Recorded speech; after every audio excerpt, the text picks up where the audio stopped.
Boa noite. O Brasilianas.org abordará hoje um tema que ajuda o Brasil e os brasileiros a se conhecerem melhor. Nós vamos falar dos homens que passaram boa parte de suas vidas estudando a sociedade brasileira nos seus diversos aspectos desde a sua formação. Muitos desses intérpretes do Brasil escreveram seus trabalhos no calor do processo de mudanças importantes sofridas pela sociedade. O caso de Darcy Ribeiro, Caio Prado Júnior. Para falar dessas pessoas que estudaram o Brasil a fundo, convidamos o professor, filósofo e cientista social João Coutinho de Moraes, da Unicamp, que vai estar em breve aqui por conta do trânsito. O historiador e organizador da coletânea Intérpretes do Brasil, Luiz Bernardo Pericaz, e o livre docente de ciência política, Antônio Carlos Mazeu, da Unesp. Eu queria primeiro que o Pericaz, o Luiz Bernardo, contasse um pouquinho desse livro, como que foi feita a seleção desses intérpretes aqui e qual foi a lógica adotada, a lógica editorial adotada para o livro. Boa tarde, eu agradeço aqui, um prazer estar aqui junto com o Mazeu e com você. Olha, esse livro começou a ser elaborado uns 3 anos atrás, né, junto com outro colega, o Lincoln Seco, professor do Departamento de História da USP. E, inicialmente, nós pensamos em colocar aqueles intérpretes que são esquecidos, né, os rebeldes, os renegados, aqueles, muitas vezes, que foram presos, deram a sua vida na militância política, né, muitos deles, inclusive, membros do PCB. E ao longo do tempo nós sentimos também a necessidade de incluir aqueles clássicos para mostrar a riqueza do pensamento brasileiro em quase todas as décadas do século XX. Quer dizer, a gente começa o livro na década de 20 e vai até a década de 90 praticamente, né? Com alguns dos principais intérpretes, né, os grandes pensadores brasileiros, como você mencionou, Caio Prado Júnior, Gilberto Freire, Sérgio Buarque. Mas também a gente decidiu incluir aqueles menos conhecidos e que deram uma contribuição bastante interessante. Então, você falou, aqui tem vários intelectuais do PCB.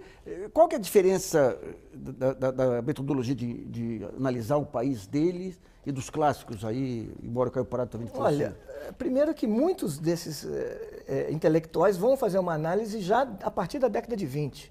Quer dizer, você vai ter análises que vão se modificando ao longo do tempo, não apenas pelo fato de serem do PCB, mas pelo fato de o país exigir novas intervenções.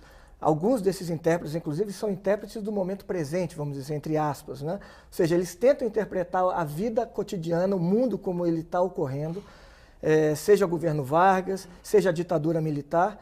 E a diferença, talvez, principal é que, em grande medida, eles tentam interpretar a realidade para intervir nessa realidade, para tentar, quem sabe, modificar a partir das lutas sociais, né? Tá, eu queria ver com o Mazeu, mas você tem alguns desses intérpretes que lançam seus trabalhos aí com o Brasil ainda quase que em formação, mal saindo da República. E os demais que pegam já, digamos, o desenrolar do país e vão fazendo as leituras contemporâneas. Como que você pega os clássicos aí dos anos 20, quem é que são aqueles que definem linhas que permanecem atuais aí ao longo das décadas seguintes? Isso é uma boa questão, porque o livro que o Pericaz e o Lincoln Seco organizaram, você também teve essa preocupação.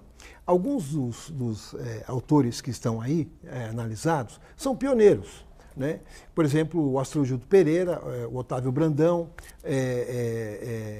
como um dos primeiros intelectuais a pensar o Brasil sob uma ótica marxista, né? Então eu diria o seguinte: primeiro, essas trajetórias de pioneiros vão acabar influenciando outras trajetórias, eu diria, marxistas e não marxistas, como principalmente o caso do Astrogildo Pereira, que foi o primeiro secretário-geral do Partido Comunista, não é? E que vinha de uma trajetória de um jornalismo operário. Apesar dele não ser de origem operária, ele vinha de uma trajetória como um jornalista anarquista, que depois se transforma, modifica a sua postura para comunista e vira o primeiro secretário-geral. O que é interessante do Partido Comunista? O que é interessante do Astrogildo é que, além dos textos políticos, as críticas ao movimento sindical já na época, vamos dizer, a sangue quente, ele é um intelectual que vai fazer uma análise pioneira também sobre o Machado de Assis, né? Então, obviamente, ele vai influenciar muito até os estudiosos, tanto da literatura brasileira, como também da história do movimento operário brasileiro. Agora, se pegar, digamos, em termos de interpretação do Brasil, quais seriam as visões originais dele aí para Eu acho que tanto esse dele painel? como do Otávio Brandão foi colocar, eu acho que existe uma coisa fundamental, foi colocar os trabalhadores no centro da discussão política e histórica do Brasil. Eu acho que isso o pioneirismo está aí. No caso do Otávio Brandão, é importante entender que o Otávio Brandão era um farmacêutico, né? Um cara que vivia nas Alagoas, e antes de se transformar num socialista e depois num comunista, já era preocupado com questões sociais. Ele tem uma obra imensa que a gente não conhece, que é muito pouco conhecida e pouco publicada. Ele estudava os pescadores das áreas lacustres das Alagoas, ele já tinha uma série de preocupações sociais, e quando chega no Rio de Janeiro, ele vai ser o elaborador da primeira teoria, vamos dizer, da ação democrática dos trabalhadores. Ele dizia o seguinte, no seu livro, clássico livro dele, chamado Agrarismo e Industrialismo. Por que o livro chama isso? Porque você tinha um debate no Brasil, qual é o destino do Brasil?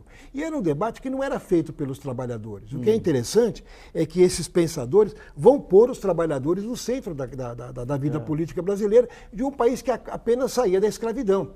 Né? Quer dizer, é uma coisa muito interessante. Só para concluir do Otávio Brandão, quando ele chega no Rio, o que ele vai discutir? Qual é o caráter da Revolução Brasileira? Né? Antes de mais nada, é uma revolução democrático pequeno burguesa. Olha que interessante, né? Para quê? Ele está discutindo o quê? Os trabalhadores e as classes médias, né? O papel dos militares, dos tenentes. Então, esses caras são geniais com suas limitações, não só intelectuais que eles tinham, mas também das interpretações que o Brasil possuía. Então, eu queria ver com o Pericá o seguinte, essa ideia que a esquerda, especialmente o Partido Comunista, teve muito presente de uma aliança entre setores trabalhadores, a burguesia nacional. De que maneira que se formou esse mito que na prática nunca ocorreu? Olha, não, eu acho também importante, só para completar o que o Mazeu estava colocando, quer dizer, quando a gente fala da década de 20, a gente está falando um período de ebulição na América Latina inteira. Então, você tem em vários países da América Latina tentativas de interpretação das realidades nacionais. Novas interpretações. Tristan Maroff, com a Justiça do Inca na Bolívia. Mariátegui, com 7 ensaios no Peru. Pedro Henrique Urém. Aya de la Torre. E se tem realidades homogêneas nesses países? Não, e são realidades distintas, porque você, por exemplo, em Cuba tem o Carlos Balinho, para muitos, o primeiro marxista da América Latina, talvez não latino-americano, mas da América Latina, né? Originalmente de-leonista, e o Julio Antônio Mella, por exemplo. Mas, e que tem uma formação social, étnica distinta, por exemplo, da Bolívia ou do Peru, que você está discutindo, o próprio Ricardo Paredes, que é um dos grandes nomes do Partido Comunista Equatoriano, por exemplo. Que aí você tem o quê? A questão indígena, que é muito forte.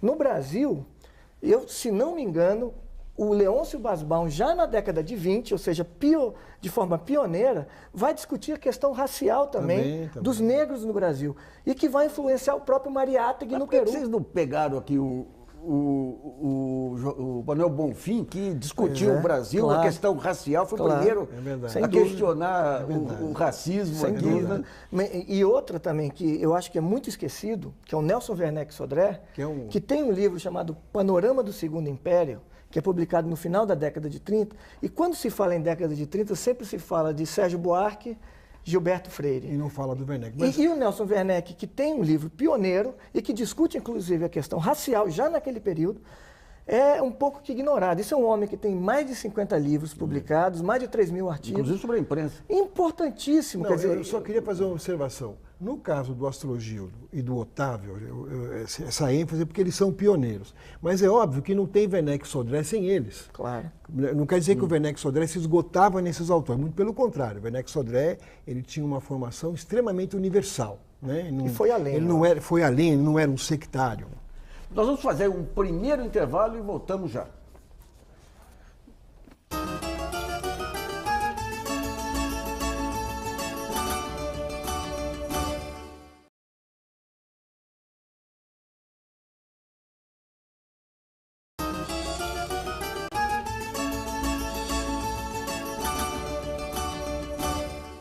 Voltamos a apresentar o Brasilianas.org, que discute hoje a importância dos homens que ajudaram a interpretar da sociedade brasileira. Contamos com a participação do filósofo cientista social João Coutinho de Moraes da Unicamp, do historiador e organizador da coletânea Intérpretes do Brasil, Luiz Bernardo Pericaz, e do livre-docente em ciência política, Antônio Carlos Mazeu, da Unesp. Coutinho, no primeiro bloco você não participou, no segundo bloco você estreia aqui. A gente estava falando aqui no primeiro bloco desses intérpretes do Brasil de extração mais à esquerda, mais comunistas, que ficaram meio ignorados aí entre os chamados intérpretes clássicos aí. Como é que você analisa aí a contribuição, por exemplo, de um Otávio Brandão e outros para o entendimento do país? Eles formavam uma dupla que não tinha nem métodos de trabalho intelectual idênticos, nem posições exatamente idênticas, mas são os dois primeiros pensadores comunistas do Brasil, o Astrologio do Pereira e o Otávio Brandão. Uma peculiaridade da posição histórica deles é que se reflete na história do pensamento de esquerda no Brasil, é que entre nós não foi o marxismo que depois se desdobrou numa tendência comunista, mas foi o comunismo que introduziu o marxismo como pensamento no Brasil. Havia um ou outro que conhecia antes disso, uma pré-história, mas muito rasa, muito fragmentária. Mas, propriamente, o marxismo se tornou um instrumento teórico de análise do Brasil através desses dois comunistas, principalmente do Brandão.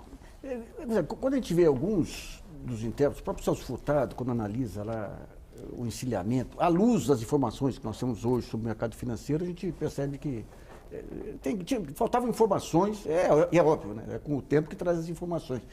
O Brasil ele passou, depois disso, vários processos aí de inclusão social, de guerras políticas, de alguma forma, o que é revisto nesse pensamento de esquerda em relação a esses movimentos de inclusão e seus impactos sobre a política, a sociedade e a economia nacional?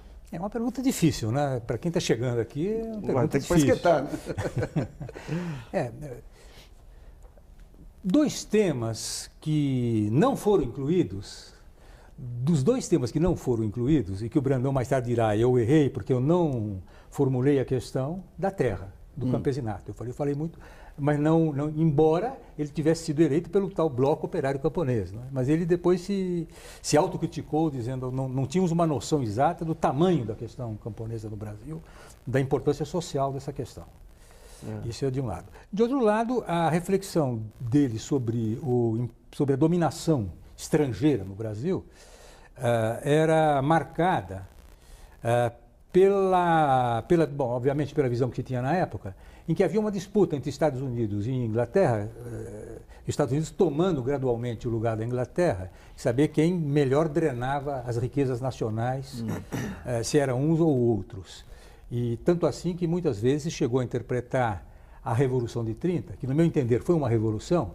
32 é que não foi uma revolução, foi uma contra-revolução, no meu entendimento, mas como sendo em parte favorecida ou estimulada pela contradição entre os Estados Unidos, que viu com simpatia 30, e a Inglaterra, que viu com preocupação. Enfim, esse é um esquema, né? Um esquema de na verdade, limitações. essa influência do Otávio Brandão e do Astrogildo, que eles pensavam, eles faziam uma dupla, você lembrou bem isso, do Astrogildo Pereira, era também influenciada por uma determinada visão, porque você tinha, naquele momento, um secretariado sul-americano da Internacional Comunista e tinha um assistente, que era o belga, o Julien Bedros, que tinha escrito já nas suas teses sobre a Internacional essa questão da disputa interimperialista na América Latina. Não era só no Brasil, era na América Latina. Então, né? Um ponto que eu te coloquei aqui no primeiro bloco, que eu queria colocar para você também, é essa interpretação que é corrente no Partido Comunista, pelo menos até 64 aí, de que haveria o famoso pacto entre a burguesia empresarial, industrial brasileira e a esquerda. De onde que surgiu essa visão? Olha, talvez o próprio Brandão tenha contribuído para isso, e contribuído, eu digo, pertinentemente, porque o primeiro estudo marxista do Brasil é do Brandão. O ensaio dele, Agrarismo e Industrialismo. Ora, o título do ensaio já mostra. Para ele, os interesses agrários, que eram interesses agroexportadores, travavam o desenvolvimento da indústria brasileira incipiente em São Paulo. Nesse sentido, ele, digamos, detectou como contradição fundamental da sociedade brasileira que 30 deveria resolver, não que ele ache que tenha resolvido, até porque 30 acabou excluindo os comunistas, né?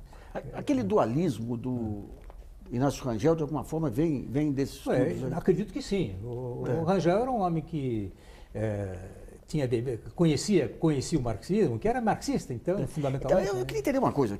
Uma coisa é a metodologia, de você pegar um conjunto de fenômenos aí, pegar a bibliografia, pegar as teorias internacionais, nacionais e desenvolver. Outra coisa é o pessoal que tinha um conhecimento, uma baita de uma intuição para o dia a dia, mas não era, digamos, não tinha essa metodologia. O Inácio Rangel é tipicamente isso, ele tinha uma visão do que estava acontecendo. Como que vocês, historiadores, eu pergunto para o Pericaz, como que vocês, cientistas sociais e historiadores, entendem esse tipo de personagem que tem o insight aí do que está acontecendo, tem uma visão sofisticada da realidade, mas não tem a metodologia científica? Olha, eu acho que talvez fosse uma vantagem para eles, no fundo. Porque com a especialização do meio acadêmico, aí, eu acho que dos anos 80 para cá, principalmente, né, anos 90, você está calcificando os estudos, você está direcionando o estudante a uma determinada bibliografia, uma determinada forma de ver aquele objeto. E muitos desses pensadores, na verdade, eram autodidatas, eram jornalistas, eram militantes políticos, dirigentes políticos, mas eram homens muito antenados com o que estava acontecendo. O Quartim comentou sobre a bibliografia marxista que tinha no Brasil, era mínima. Quer dizer, se você tem um ambiente, o próprio Caio Prado Júnior, quando começa a comprar os livros dele de marxismo, tem que comprar na França os livros, e eles eram enviados para São Paulo. Às vezes ele foi procurar o Capital e não encontrou em lugar nenhum aqui em São Paulo. Então, quer dizer, existia uma deficiência muito grande, mas esses homens especificamente, Otávio Brandão, o Astrogildo, o Leôncio Basbal, o Caio, eles sim liam, certamente, esses livros, os grandes clássicos, os principais livros, inclusive a própria tradução do manifesto, que eu acho que é muito importante a gente falar, quer dizer, a década de 20 também, onde você tem também feita, né? Essa tradução do espanhol. Claro, mas era uma... Era traduzido na Argentina e tal. Como o Caio traduziu o Tratado do Materialismo Histórico do Bucari. Então, agora se a gente for pegar, digamos, as condições de hoje você tem institutos de pesquisa que captam aí o pensamento do brasileiro a cada semana, se for necessário. Quando a gente pega o Gilberto Freire, ele pega os classificados de jornais lá. Quando a gente pega o Sérgio Buarque, ele pega um sentimento difuso. Qual é a diferença que se tem? Eu queria falar sobre isso. Eu acho que você tem no Brasil... O Brasil é um país muito estranho, vamos dizer, né?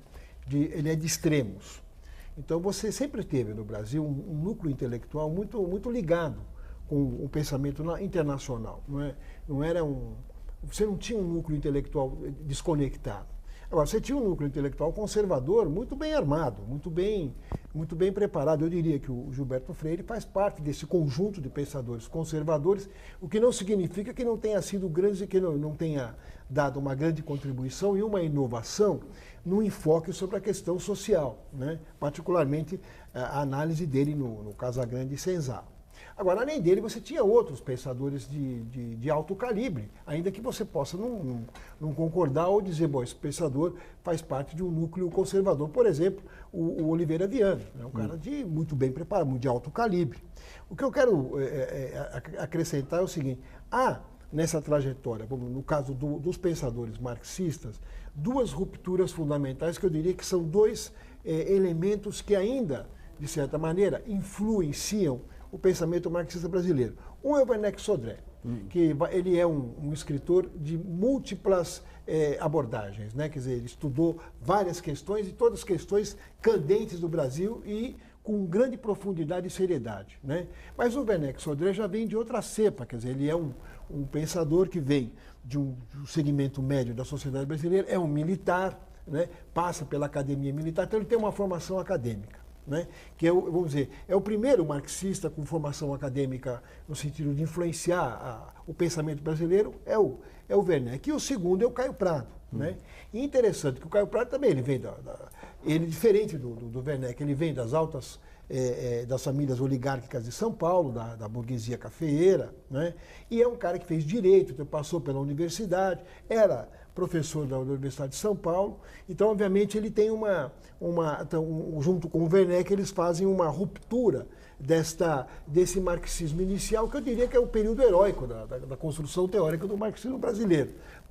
E diria uma outra coisa, até para abrir debate aqui com os companheiros, que nessa vertente de aliança com burguesia nacional, né, aquela ideia de que nós tínhamos uma burguesia nacional no Brasil, é rompida com o próprio Caio Prado, né, com todos os problemas que se possa encontrar, mas ele dá um salto de qualidade e diz o seguinte: olha, essa burguesia brasileira, ela é de origem colonial, de extração colonial, ela nunca teve um projeto nacional. Então, fazer uma aliança com ela, colocar o movimento dos trabalhadores, o movimento operário em aliança com ela é, no mínimo, complicado, né? Então, essa é uma ruptura. Mas eu diria que tanto o Werneck Sodré como o Caio Prado continuam sendo matrizes do pensamento marxista brasileiro, marxista e crítico. Sim, é possível, porque o Brasil, tudo bem, você tinha lá um país quase selvagem aí no século passado, um país que começa a se urbanizar, é um país muito novo ainda, de repente é um país que entra no século XXI já com todo esse aparato de novas informações, novas tecnologias. Essas características da elite brasileira, quais são aquelas características que se mantêm? Porque quando você fala hoje em falta de projeto nacional, que você está nítido hoje, você volta lá atrás, a mesma característica. Quando você fala aqui nesses modelos de relacionamento com o Estado, na resistência às novas, às mudanças e tudo, você tem esse mesmo padrão. Isso é um padrão geral ou você tem algumas elites que são mais anacrônicas do que outras? Ele só faz pergunta difícil, né? De algum modo, essa situação, que não sei se o termo mais exato é esse que o Caio Prado empregou, colonial, embora o Brasil fosse um país semicolonial, pelo menos, dependente, sua política externa totalmente alinhada até um período muito recente ao dos Estados Unidos. Mas essa situação, ela incorpora elementos retrógrados, atrasados, ela incorpora, por exemplo, os restos da escravidão na forma de um racismo e da discriminação, e incorpora, portanto, maus hábitos. A diferença entre quem tem algum privilégio e quem só tem discriminação, só sofre discriminação. E isso repercute, eu acredito, em todas as dimensões. Quando a gente diz o transporte coletivo, que é um dos grandes temas de hoje, né, que causa revolta em quem usa, né? É um disparate sob qualquer critério que um trabalhador em São Paulo perca 5 horas por dia, na média, 5 horas de sua vida por dia para poder ir trabalhar. Né? Isso é um disparate, é um horror, é um desperdício de força humana, é terrível. Agora, isso tudo também está ligado a uma política que foi reforçada durante a ditadura militar, mas que vem de antes, que é tudo para o automóvel. Então, você destrói as redes de trem, destrói os trens, anula o transporte por trilha. E nesse ponto eu só vou, acho que chegar no seu ponto, alegoricamente, porque a sua questão é de propósito, propositadamente complexa, né? Porque também se todo mundo for responder, aí já não tem. Bom, que é uma imagem do Sodré, justamente, que eu acho muito forte. É um pequeno ensaio que ele faz chamado tapera, ele diz. Sabe o que é tapera? Tapera é uma palavra guarani, eu creio, né? Que quer dizer lugar ermo, abandonado, em ruínas. Isso é o Brasil. Quer dizer, ele usa essa ideia são fazendeiros, plantadores, predatórios, que vão esgotando terra, esgotando mão de obra, e quando a terra fica esvaziada, seca, sem nutrientes, eles vão mais para frente, mais para frente. Né? E a mesma coisa vale também para cidades. Quer dizer, o velho despenca, vira cortiço, o transporte, a gente passa, olha, vê, não só em São Paulo, mas também em São Paulo, trilho de bonde abandonado e o trânsito engarrafado. Tudo isso também está ligado a, digamos, a uma má qualidade cultural das classes dominantes, principalmente da burguesia. É uma burguesia grossa. Texana, eu vou dizer, se me permite. Então, eu queria ver com o Pericaz justamente isso. Você mencionou aqui vários autores aí na América Latina que começam a tentar entender esses movimentos. O que é essa herança que cria esse conjunto de elites na América Latina? E o que levou o Brasil, com todas as críticas que se possa ter, a se diferenciar dos seus vizinhos e ter alguns laivos de modernidade que outros não têm? Olha, eu não sei, primeiro, se o Brasil é tão diferente dos seus vizinhos, né? Eu acho que esses laivos de modernidade a gente pode encontrar, por exemplo, já nos anos 20 no Peru, com uma revista como a Malta, por exemplo, que era uma revista de estética e vanguarda estética, política, cultural, muito superior a qualquer coisa que era feita no Brasil. Sim. Você tinha na Argentina revistas e uma intelectualidade artística e política que eu acho que estava muito à frente da brasileira também. Sim. Em Cuba você tem isso, no México, José Vasconcelos, na década de 20, que tem toda uma concepção de educação, de cultura. A vanguarda dos pintores mexicanos. Toda a vanguarda, desde Rivera, Diego Orozco, Rivera, Siqueiros, o Orozco. Mas quando você pega o desfecho final, 2014 aqui... Mas eu também, eu não sei se a gente não está vivendo uma barbárie aqui com um verniz... Não, tem. Né? Deixa eu dar um palpite, uma colherzinha torta, quer dizer, mesmo hoje, pegando 2014 dele, com todas as suas mazelas, sofrimentos, desgraças, Buenos Aires é a cidade mais avançada, mais culturalmente do que São Paulo. Nós não damos para o começo com Buenos Aires, é muito mais civilizado. E eu sou patriota no bom sentido, crítico, com olho crítico. Claro. Né? Esse patriotismo de caserna, viu, Brasil, uma hora... Nós conseguimos estabilizar aqui, com todos os seus vícios, aí, um modelo político, uma Constituição que é um baita de um avanço em relação a outros países. Estamos conseguindo viabilizar, a duras penas, aí, também, políticas de inclusão interessantes. Falta a reforma política, né? Eu queria de proibir empresa de eleger deputado. Eu queria fazer uma observação, até na direção dos meus dois companheiros aí. Uma das coisas que o Caio Prado fala, aquela coisa da extração colonial, é a ideia do sentido da colonização. Quer dizer, e o Quartim sintetizou isso, falando, quer dizer, qual é o sentido da colonização? É a noção da tapera, né? Qual é a noção da tapera? Quartim não, Werneck Sodré. Não, sim, mas estou dizendo, o que você fala, o Caio Prado não é muito diferente quando ele diz o seguinte, qual é a função dessa burguesia? É uma burguesia que tem como função um processo de modernização, isso é inegável, ela tem, desde o início, ela está sempre ligada aos polos centrais da economia mundial, do capitalismo, de um lado, mas de outro, ela tem o pé, né, no saudosismo da escravidão. Quer dizer, é o que o Quartim dizia. Você não explica as condições de vida dos trabalhadores, vivendo em favelas, em taperas, em palafitas, né, sendo reprimidos duramente pelo Estado. Quer dizer, você pensar a anacronia da existência de uma polícia militar, né, por exemplo, que age ainda, na ideia do Caio Prado, no sentido da colonização, age como uma polícia capitão do mato dos trabalhadores, porque, em geral, quando a polícia aborda alguém na rua, dificilmente abordará um de nós aqui. Mas vamos pegar em termos relativos aí, não estou pegando em termos absolutos, que a gente sabe. Não, é relativo. Todas as mazelas aí. O Brasil hoje ele tem uma diversidade social de movimentos em todos os campos aí, que eu não sei se outros países aqui da América Latina vou dar um exemplo que... Só para concluir, a ideia é uma integração exclusora. Uma parte se integra, mas tem uma parte que está excluída, e esse é o desafio do Brasil. E, inclusive, é essa a ideia de discutir num livro desse, quais são os caminhos, né, para como é que você muda essa estrutura, que é uma estrutura que ela tem uma história, ela tem uma gênese. Não, e outra, quer dizer, boa parte desses pensadores, desses intérpretes do Brasil, viveram em várias décadas que o Brasil ainda era majoritariamente rural. Isso. Quer dizer, e as questões prementes, inclusive, passavam pela própria reforma agrária. Claro.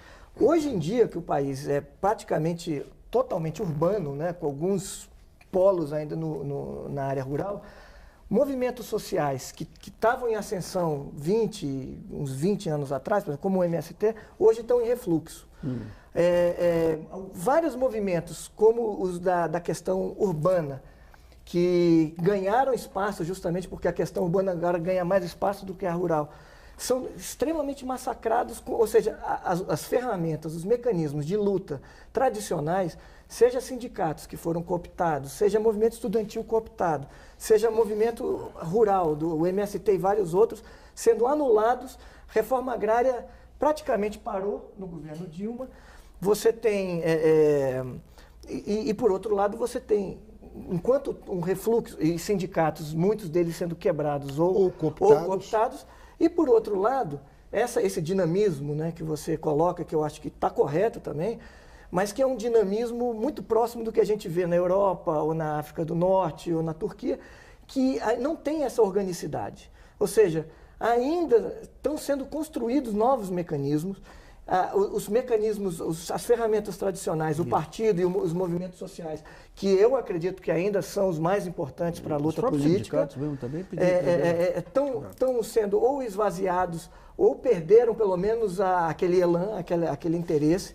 E, por outro lado, você tem multidões nas ruas, muitas vezes despolitizada, ainda que com aquela aparência de politização. Você tem gente que sem ter envolvimento na luta política diária, na militância política, e você tem um perigo de um conservadorismo e a volta da direita com muita força em breve. Eu não duvido, seja pelos comentaristas na televisão que a gente vê todo dia, seja pelo corte político-ideológico dos órgãos de imprensa, seja pela própria extração, não só social, mas mesmo política de muitos desses manifestantes que estão na rua. Então eu acho salutar, as pessoas estão indo para a rua, estão se manifestando e mostram dinamismo político e social mesmo, né, dessas manifestações. Mas existe um outro lado que também está crescendo e que pode reverter isso e que eu acho muito perigoso. Bom, sobre os próximos anos, aí essas mudanças que estão ocorrendo, nós vamos discutir no próximo bloco também. Brasilianas, volta já.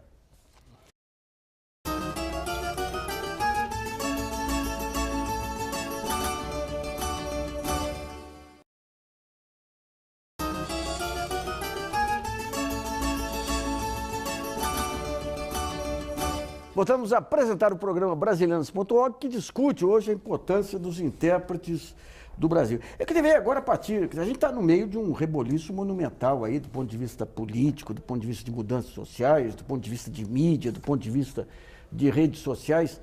O Pericles disse que hoje você não tem aqueles cientistas, aqueles intelectuais que pensavam o Brasil como antes. Mas eles não estão sendo moldados agora? Digamos, esses fenômenos que estão ocorrendo, por exemplo, aqui foi colocado a mídia como um fator aí impeditivo aí de muitos avanços. A gente percebe que com a internet você tem um processo gradativo de diluição de poder. Esse novo país que está vindo por aí, quais são os pontos centrais que têm que ser discutidos? A diluição de poder seria um dos pilares, digamos, desse novo desenho? E o que virá depois disso? Quer dizer, a gente teve as manifestações do ano passado que mostraram que você tem um modelo inadequado, seja modelo político, modelo de gestão, modelo de mídia, mas o que vem depois disso? Olha, eu acho que nós somos um mundo em transformação, e profunda e radical transformação. Quer dizer, alguns economistas, sociólogos, cientistas políticos dizem o seguinte: vivemos uma crise estrutural. Alguns dizem que é sistêmica, outros dizem que é estrutural. Eu sou daqueles que acham que vivemos uma crise mundial estrutural, que é uma crise da forma econômica hegemônica, do capitalismo. Obviamente, você tem emergência de novas formas, que ainda não tem, vamos dizer, uma forma acabada. Isso. Mas tem novas formas. Quer dizer, se você pegar os movimentos que nós tivemos nas jornadas de junho do ano passado, quer dizer, isso ocorreu e está ocorrendo em todo o mundo. Quer dizer, os indignados na Espanha, os movimentos na Itália, os movimentos na França. Antes ocorreram aqueles levantes na Inglaterra e na França, a garotada pondo fogo em carro. Ou seja, isso é a emergência de algum... Quer dizer, isso é um sintoma de alguma coisa.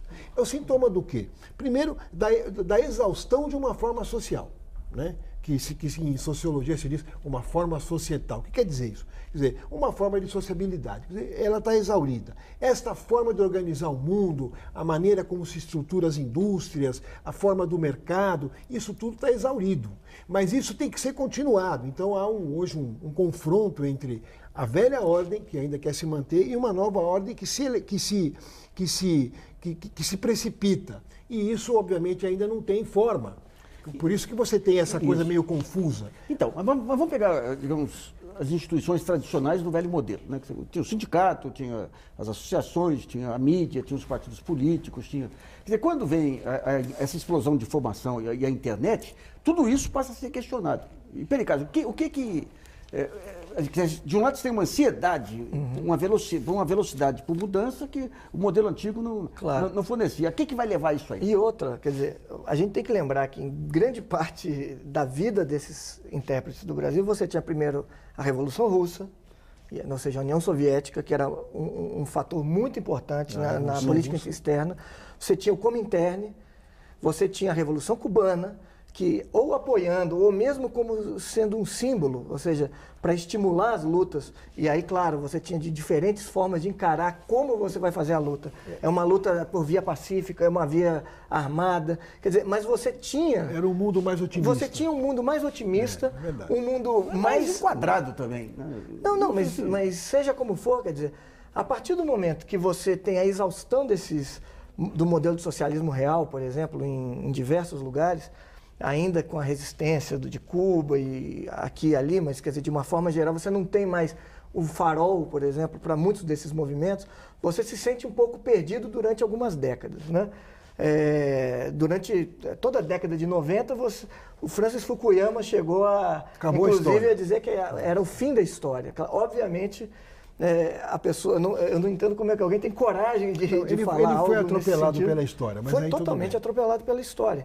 E agora, quer dizer, você tem um mundo que está começando a surgir, talvez a partir do 11 de setembro, ou seja, a impressão que eu tenho é que do fim da União Soviética até 2001, você tem um período de transição onde o século XX termina e o século XXI ainda não começou. Eu acho que a partir se a gente quiser usar aquelas datas emblemáticas, a gente pode dizer que 2001, então, finalmente começa um novo desenho, minimamente. Né? Então, mas a gente tem alguns fatores hoje que você mesmo colocou aí, esse receio da radicalização da direita. A gente tem as novas classes, aí seja o nome que se dê aí, os novos incluídos, que isso aí ocorreu nos anos 70, nos anos 50, nos anos 20, eles são incluídos, tem uma melhoria do bem-estar e, num certo momento, essa melhoria ela para por contingências econômicas e tudo, criando uma insatisfação. E essa satisfação vem no bojo de uma implosão de todos os sistemas de organização. O Coati, você é otimista em relação à nova ordem que ainda não se desenhou, ou isso pode levar a desastres que nem a Europa dos anos 20, 30, também no bojo de novas tecnologias de comunicação?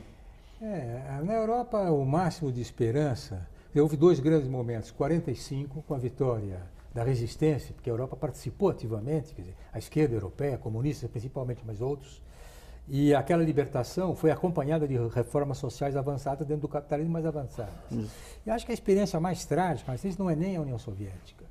Ela teve um efeito catastrófico durante cerca de 10 anos. Eu não dou essa importância para o atentado lá, mas de qualquer maneira o que é certo é que 10 anos de depressão. Tá? Horizonte histórico muito baixo, a esperança lá no chão. Entre 90, foi a pior década, 90 até 2000. Mas mesmo a tentativa de ir mais além daqueles belos anos do pós-guerra que levaram em seguida ao welfare state na Europa, ao estado de bem-estar social, aquilo entrou em desgaste por razões econômicas evidentes, quando a partir dos anos 70 o próprio capitalismo metropolitano hegemônico entrou em lenta recessão. Nesse sentido, nós não devemos, o mais difícil, nós devemos ou não devemos, sempre nós temos a imagem daqueles operários alemães no começo do século XIX, que jogavam as máquinas no rio, naquela história que Marx, porque tinham medo, sabiam que o progresso da máquina podia significar desemprego para eles. Então, é muito difícil avaliar qual é o sentido de uma explosão de massa, inclusive. Maio de 68, acho que merecia um estudo, porque nós nos entusiasmamos na época, etc. Mas se a gente vai perguntar o que deu aquilo, fora algumas vantagens sociais, acho que não deu em nada. Não deu em nada. Maio de 68 é, como diz o francês, la grande journée des dupes. Todo mundo foi dos trouxas. Porque aquilo não deu nada. Deu a vitória da direita em junho. Então, nesse ponto, eu acho que, eu sendo mais concreto, eu digo, quais são as instituições existentes no Brasil e o que se pode fazer? A sua pergunta me dirigiu mais para a política. O que se pode fazer para avançar? Eu digo, algo que eu vejo, porque o que se pode fazer para avançar socialmente, todo mundo sabe. Educação, saúde, transporte, infraestrutura, está tudo ruim. Está melhor, quem sabe, do que estava no tempo do neoliberalismo desenfreado de Collor a Fernando Henrique, do Dom Fernando I a Dom Fernando II, mas melhorou pouco, é muito insuficiente. Houve avanço, eu penso que houve avanço com o Lula, eu acho que foi positivo na história brasileira, mas muito, muito insuficiente. Mas eu digo, qual é o passo político importante agora, no curto prazo, na visão concreta? Eu acho que é essa reforma política que proíbe empresas de financiar deputado. Eu acho que isso, espero que haja uma percepção na esquerda e na opinião pública, porque isso, se avançar, é possível, sem pensar numa revolução política maior, no horizonte do concreto, é possível conseguir um passo adiante importante da seguinte maneira: quem financia candidatos é o Estado, uma parte, e a outra parte são doações individuais com teto. Então, com teto. Porque aí, tudo bem, é isso. Eu só queria. Eu sou mais otimista que você, mas não otimista na reforma política. Porque eu acho que a reforma política é um dos. Não é que ela não seja importante, ela é um dos elementos. Eu acho que o grande problema que a gente tem para enfrentar no Brasil hoje é como é que você organiza este movimento. Porque o que acontece no Brasil hoje? Uma parte do movimento sindical está engessado, está cooptado pelo projeto de governo, que para mim é insuficiente. Né? Segundo, outra parte está cooptada pelo projeto empresarial. Então você tem. E existe uma parte grande de trabalhadores e de sem emprego que estão aí também soltos. Quer dizer, o que eu acho que nós temos que fazer? É organizar esse movimento, é romper com essa cooptação. Eu acho que a maneira não é fácil, não tem receita. Veja bem, hoje com as redes sociais, você tem grupos que se organizam em torno dos mais diversos temas. Então, mas essa é a pulverização. Então, essa pulverização. Agora, são grupos que questionam toda forma de autoridade. São grupos que querem. Então, vai organizar dentro do velho modelo de você. Então, o que é que unifica? Eu estou de acordo com você quando você diz que tem um modelo velho. Agora, tem um modelo importante que é como é que unifica? É um projeto. Né? E aí não tem como, quer dizer, você tem que ter núcleos organizativos, quer dizer, trabalhar com o núcleo organizativo da sociedade, onde você tem um projeto alternativo. O que eu estou dizendo, na minha avaliação, depois eu queria ouvir meus companheiros, vou parar de falar rápido, né? A minha avaliação é que sobre qualquer projeto que não seja anticapitalista, né, não tem futuro na organização para um salto de qualidade, não só no Brasil, mas no mundo. Qualquer projeto que não seja anticapitalista, ou seja, um projeto que coloque como proposta de sociedade alguma coisa que não seja capitalista. Eu ainda continuo achando... Você diz que o projeto tem que ter... Ele tem que ser necessariamente anticapitalista. Tem que ser anticapitalista? Tem que ser anticapitalista. Quer dizer, não há nenhuma solução dentro do capitalismo. Serão soluções paliativas, mas que não vão integrar... Porque, vejam, qual é o grande problema do mundo hoje? Você tem um contingente de bilhões de seres humanos que estão fora do processo produtivo, fora da cultura, fora da alimentação, da saúde. Quer dizer, como você integra isso na lógica do mercado? Você não integra. Na lógica da produção. Porque o que nós mas vivemos quando hoje? você pega as organizações, lá atrás você tinha mas vanguarda do mudou. proletariado, tudo, que funcionava dentro de um modelo fechado de informação. Você tem que continuar centrando como núcleo de transformação o trabalho. Quer dizer, os trabalhadores, no meu modo de entender, ainda são um núcleo de transformação. Agora, como você vai dar o salto, a primeira coisa é organizar um grande projeto e galvanizar um conjunto de multidões para um projeto que supere o capitalismo, quer dizer, ou seja, repensar o socialismo. Quer dizer, eu não consigo ver nada além disso. Então, a gente vê formas, quando fala repensar o socialismo, a gente vê formas hoje de trabalhos cooperativos e tudo, usando a internet, que são formas alternativas, mas que parecem muito com os hippies aí dos mas que podem ser incorporados num projeto. 60 e 70. Eu acho complicado algumas coisas. Quer dizer, primeiro, em relação ao que aconteceu ano passado e que talvez se replique esse ano, a gente não sabe ainda, né? A gente não está vendo as mesmas mobilizações, mas pode ser que ocorram. Uma das características era justamente a falta de projeto ou de programa político definido. Quer dizer, eram massas insatisfeitas com diversas bandeiras, com diversas propostas, Isso. mas você não tinha nada que unificasse essa gente. Era quase como uma crítica, né? Um projeto, uma manifestação reativa à situação em que nós vivemos.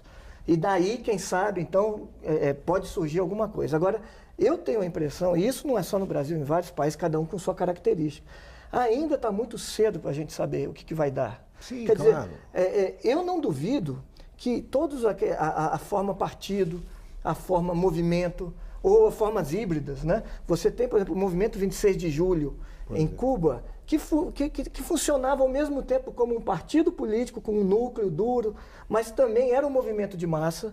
Né? O partido defendido pelo Mariátegui, já nos anos 20 era assim, um núcleo duro, comunista, então, com um movimento de massa. Mas vamos pegar, quando você pega as lutas sociais lá, você tinha as condições de trabalho que era um fator aglutinador aí.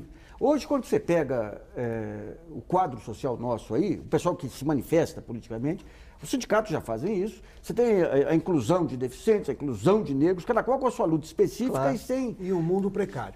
Pois é. Conjunto. Então, milhões de como estabelecer essa homogeneidade Ou seja, de ações? às vezes é mais importante lutar para salvar os golfinhos e as baleias, e é verdade isso, né?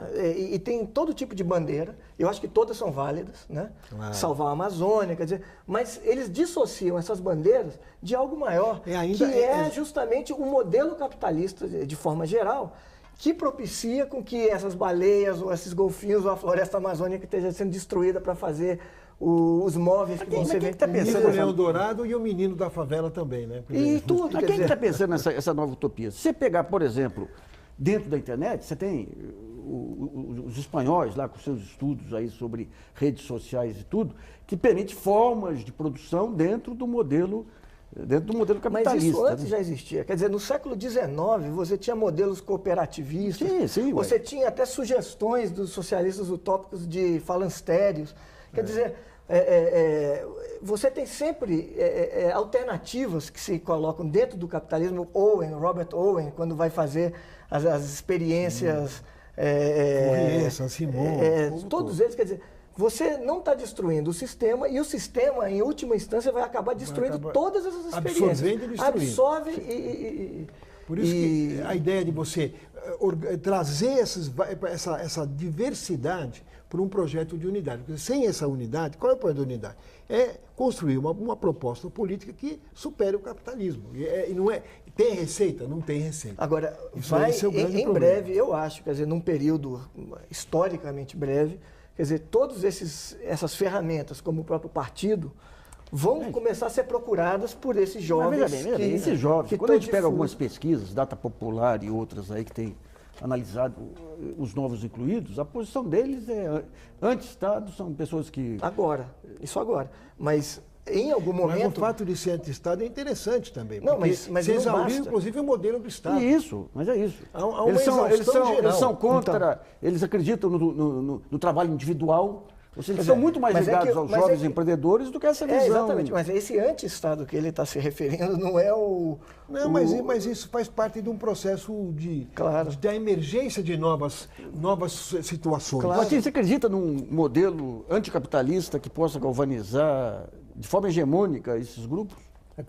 Acredito no seguinte, que o capitalismo é uma forma de organização da produção historicamente limitada e está dando seus limites nesse desemprego crônico e nessa estagnação de longo prazo.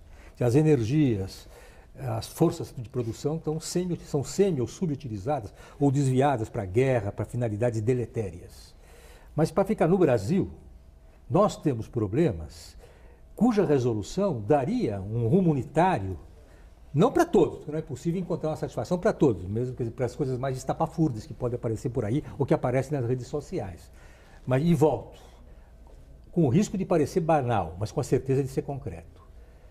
Nós poderíamos ter um padrão de transporte coletivo que se aproximasse um pouco do que existe nos países capitalistas europeus. Sim. Ainda não temos. Então, esse é um objetivo concreto. Isso. Não é preciso abolir o capitalismo para ter um sistema de transportes públicos decente. Não é preciso abolir o capitalismo para ter um sistema de saúde decente. Agora, no próprio capitalismo, a correlação de forças entre movimento operário e interesses do capital é tal que há grandes retrocessos. A história da Inglaterra, por exemplo, a partir do Clement Attlee, que fez uma medicina de qualidade pública, e o retrocesso que é isso hoje. Mas você pega o Brasil que não tinha um SUS... algumas décadas atrás e hoje consegue... Nós podemos melhorar. Bom, então, nós podemos, por isso que eu digo, isso é importante e eu disse, não dá para inventar, eu não vou inventar nada. Enquanto não tivermos, do ponto de vista da estrutura econômica, resolvido o gargalo da infraestrutura, nós temos portos onde se perde uma riqueza de esforço humano, caminhões parados, navios parados, esses gargalos que são básicos.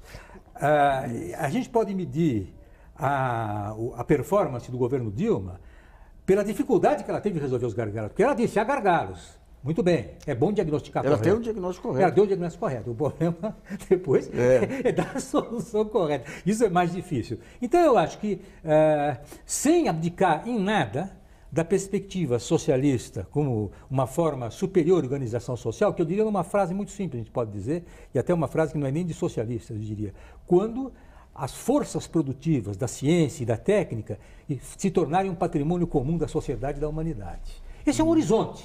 Agora, eu digo, é um horizonte. Nós nos aproximaremos do horizonte na medida em que formos capazes de dar uma resposta concreta para os problemas concretos em cada país. E no Brasil é isso, eu repito, não vou inventar nada, nem redescobrir a roda. Transporte, saúde, educação, não é uma tristeza o que é a educação brasileira, e nesse ponto se reconheça o mérito da tentativa do CIEPS. E como dizia muito bem o Darcy Ribeiro nos seus últimos anos, essa molecada que está no morro aí matando a serviço do tráfico de drogas, tivesse na escola de tarde. Claro. E por que não persistiu? Aí vem a tapera. Quer dizer, o CIEPS virou tapera. Então esse é o lado atrasado da burguesia brasileira. Infelizmente, o programa especial Brasileiras.org sobre os intérpretes da sociedade brasileira termina por aqui. Eu agradeço muito a participação do professor, filósofo e cientista social João Quartim de Moraes, do historiador e organizador da coletânea Intérpretes do Brasil, Luiz Bernardo Pericaz, e do livro docente de Ciência Política, Antônio Carlos Mazeu. E também a você que nos assiste, muito obrigado. E não deixe de participar do site www.brasilianas.org, mandando perguntas, trabalhos e vídeos. Esse espaço aqui também é seu. E voltamos na próxima segunda-feira, às 8 horas da noite. Até lá.